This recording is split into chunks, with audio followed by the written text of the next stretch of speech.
हरियाणा की हर अपडेट के लिए बेल आइकन दबाएं और सब्सक्राइब करें एसटीवी हरियाणा न्यूज। के इस कार्यकाल के 600 दिन पूरे हो गए और इसे लेकर सीएम ने आज मंत्रियों संग अपना लेखा जोखा पेश किया। आइए इस रिपोर्ट में दिखाते हैं सीएम ने अपनी प्रेस कॉन्फ्रेंस में क्या बातें रखी, किस तरह से उपलब्धियों को सामने रखा। मनोहर सरकार 2.0 के 600 दिन सरकार ने पेश किया लेखा जोखा। सरकार ने किए लोकहित के कार्य, किसानों को मिला योजनाओं का लाभ। सीएम मनोहर लाल की सरकार ने गुरुवार को 600 दिन पूरे कर लिए। इस दौरान चंडीगढ़ में आयोजित प्रेस कॉन्फ्रेंस में सीएम ने डिप्टी सीएम दुष्यंत चौटाला, गृह मंत्री अनिल विज, शिक्षा मंत्री कंवरपाल गुर्जर, कृषि मंत्री जेपी दलाल समेत पूरी कैबिनेट के साथ पत्रकारों से बात की और भविष्य का रोड मैप पेश किया। कि हमारे प्रतिद्वंदी, हमारे विपक्षी दल के लोग, खास करके कांग्रेस, हमको सालों का हिसाब पूछते हैं कि इस साल में क्या हुआ, इतने सालों में क्या हुआ। हमने कहा सालों का भी हिसाब बता सकते हैं कि कितने दिनों में क्या काम हुए। ये इस दूसरी टर्म के जो 600 दिनों का समय है, उपलब्धियां हमारी अपार हैं, लेकिन फिर भी एक बात का उल्लेख जरूर करूंगा कि इसमें अधिकांश समय, लगभग 400 दिन इस 600 दिन में से कोरोना महामारी के कारण से हमारी जो गति थी वो जितनी हम चाहते थे उतनी तो नहीं बन पाई। गति हमारी धीमी जरूर रही। आइए अब नजर डालते हैं सीएम की पीसी की बड़ी बातों पर। गरीब कल्याण हमारी सरकार की प्राथमिकता, पुरानी सरकारों के मुकाबले दोगुना काम किया। किसान हित में शुरू की मेरी फसल मेरा ब्यौरा। प्रदेश में परिवार पहचान पत्र योजना शुरू की। प्रदेश की स्वामित्व योजना को देश ने अपनाया। स्वच्छ हरियाणा, स्वस्थ हरियाणा हमारी सोच। गरीबों को घर देने के लिए किया जा रहा है काम। इस अवसर पर सीएम मनोहर लाल ने कहा कि कोविड एक्स ग्रेशिया योजना शुरू हो गई है और अपनों को गंवाने वाले बीपीएल परिवारों को सरकार 2 लाख रुपए देगी। वहीं कोरोना से अपने माता पिता को गंवाने वाले बच्चों को 10 लाख रुपए दिए जाएंगे। 12 लाख असंगठित श्रमिक परिवारों को 5,000 रुपए दिए जाएंगे। कोरोना योद्धाओं को 5,000 रुपए और 3 लाख छोटे दुकानदारों को भी 5,000 रुपए मिलेंगे। सीएम ने कोविड लाभार्थियों के लिए 2 लाख रुपए की राशि मौके पर ही जारी की। कोरोना महामारी का मुकाबला करना, ये भी अपने आप में एक बड़ी चुनौती थी और इस चुनौती को ध्यान में रखते हुए हमसे जो बढ़िया से बढ़िया बना वो हमने किया। इस चुनौती में बहुत काम ऐसे जो हमको पहली बार ही ध्यान में आए कि कोरोना की महामारी, उसमें ये विषय भी हो सकते हैं जिसका कभी पहले ध्यान नहीं दिया गया था और इस महामारी के कारण से ही उनका आभास हुआ।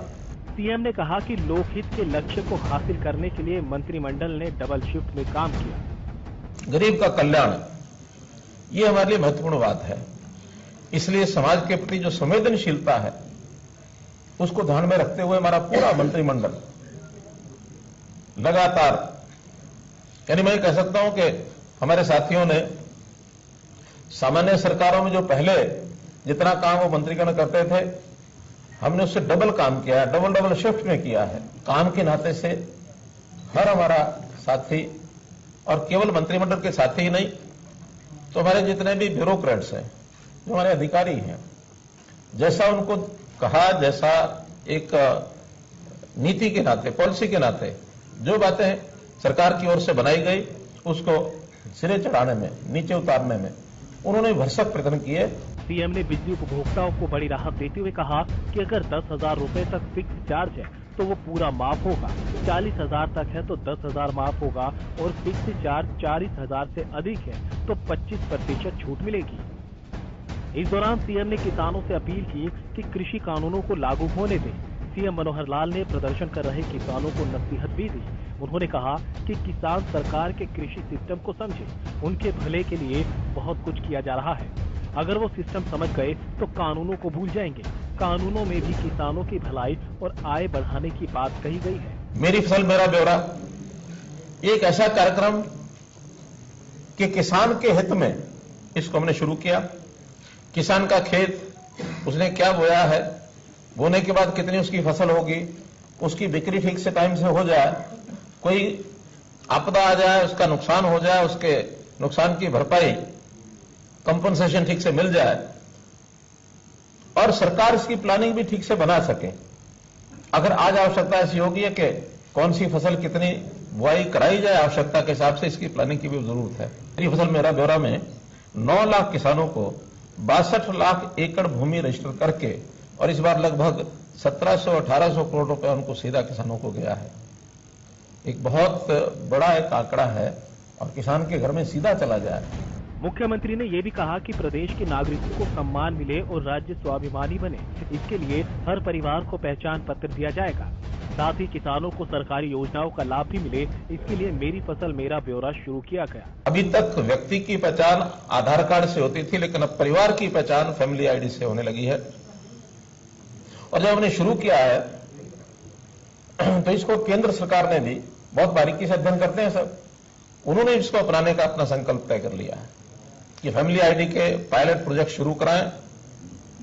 एक पत्र निकला है, कुछ प्रदेशों के चीफ सेक्रेटरीज को कहा गया है कि इस फैमिली आईडी का अध्ययन करके एक पायलट प्रोजेक्ट का शुरू करना चाहिए। और मैं समझता हूं कि इसमें जो सरकारी योजनाएं, सहायता, जितनी भी सेवाएं हैं, वो इस फैमिली आईडी के साथ, रजिस्ट्रेशन के साथ योग्य व्यक्ति को, पात्र व्यक्ति को पहुंच जाएंगी। अपात्र व्यक्ति उससे पीछे रहना पड़ेगा, उसको वो आगे ले नहीं सकता। सीएम ने कहा कि हरियाणा तेजी से बढ़ने वाले प्रदेशों में नंबर 1 है। हमारी रैंकिंग 10 अंक बढ़ी है। अब केरल से आगे निकलने का लक्ष्य है। नीति आयोग समय समय पर मूल्यांकन करता है स्टेट्स का। इस बार 2020 का जो रैंकिंग आई है, आपको बताते हुए खुशी हो रही है हमें कि जो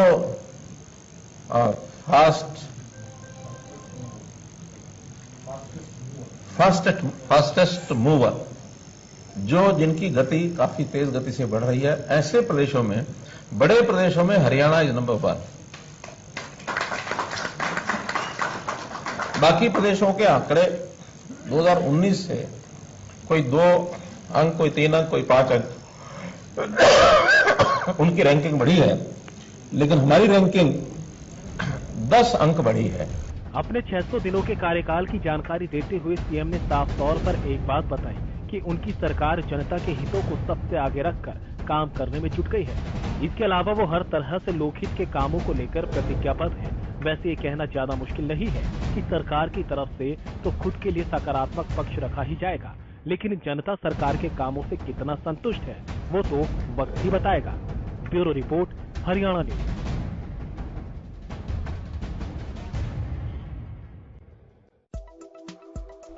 कोरोना से जंग पर बोले सीएम, कहा इन्होंने कि महामारी में शिक्षा को ऑनलाइन किया गया। पानीपत, हिसार में ऑक्सीजन के 2 प्लांट बनाए। महामारी के दौर में प्रदेश में स्वास्थ्य सेवाएं बढ़ाई। महामारी में अनाथ हुए बच्चों को 10 लाख की राशि। दूसरी लहर में ऑक्सीजन की सप्लाई बड़ा चैलेंज था। 12 लाख असंगठित लेबर को मिलेंगे 5,000 रुपए। 3 लाख बीपीएल दुकानदारों को मिलेंगे 5-5 हजार रुपए। इसके साथ ही आशा वर्कर और आंगनवाड़ी कर्मचारियों को, कार्यकर्ताओं को भी 5-5 हजार देने की घोषणा। कृषि कानून और खेती पर कहा सीएम ने कि 3 कृषि कानूनों से किसानों पर कोई दुष्प्रभाव नहीं पड़ेगा। किसानों को जो सुविधाएं अब मिल रही हैं, भविष्य में भी जारी रहेंगी। मेरी फसल मेरा ब्यौरा किसान के हित में शुरू किया। इस योजना को हमने शुरू किया, बाकी प्रदेश भी इसे आगे बढ़ा रहे हैं। 11 फसलों की खरीद हम कर रहे हैं।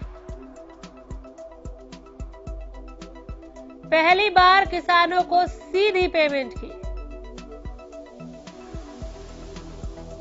1700 से 1800 करोड़ किसानों को गया है पैसा।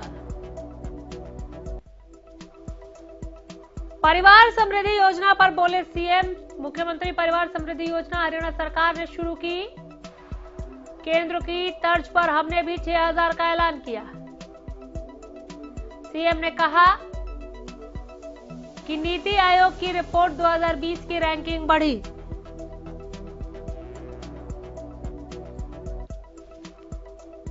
सबसे तेजी से विकास में हरियाणा नंबर 1। शिक्षा को मजबूत करने का काम किया है। सरकारी स्कूल प्राइवेट स्कूलों को टक्कर दे रहे हैं। एक बार फिर से ये ग्राफिक्स आप तक हम पहुंचा रहे हैं, बता रहे हैं कि आज जब अपने दूसरे कार्यकाल के 600 दिन पूरे होने पर उपलब्धियों का जिक्र कर रहे थे मुख्यमंत्री, तो उन्होंने किन किन विषयों का चयन किया, क्या बातें रखी, किस तरह से उपलब्धियों का बखान किया।